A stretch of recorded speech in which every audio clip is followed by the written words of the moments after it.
అనంతపురంలో భారీగా గంజాయి పట్టివేత, 7 కిలోల గంజాయి పట్టివేత, 14 మంది నేరస్తులను అరెస్ట్ చేసిన పోలీసులు.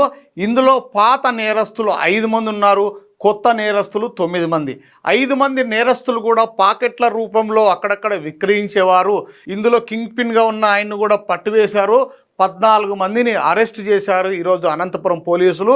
వారి వివరాలు ఒకసారి చూద్దాం. వీరిలో ఒక కింగ్ పిన్ సహా 5గురు పాత నేరస్తులు ఉన్నారు. మిగతా 9 మంది గంజాయిను ప్యాకెట్ల రూపంలో స్థానికంగా విక్రయిస్తున్న వారే. తీగలాగితే డొంక కదిలిన వైనంగా గంజాయి టెస్టింగ్ కిట్ల ద్వారా అనంతపురంలో భారీగా టెస్టులు, పలువురికి పాజిటివ్ రావడంతో వారిపై ప్రత్యేక నిఘా ఉంచిన పోలీసులు ఈ విచారణ సందర్భంగా వీరిని పట్టివేసినారు. నిందితుల వివరాలు ఇలా ఉన్నాయి.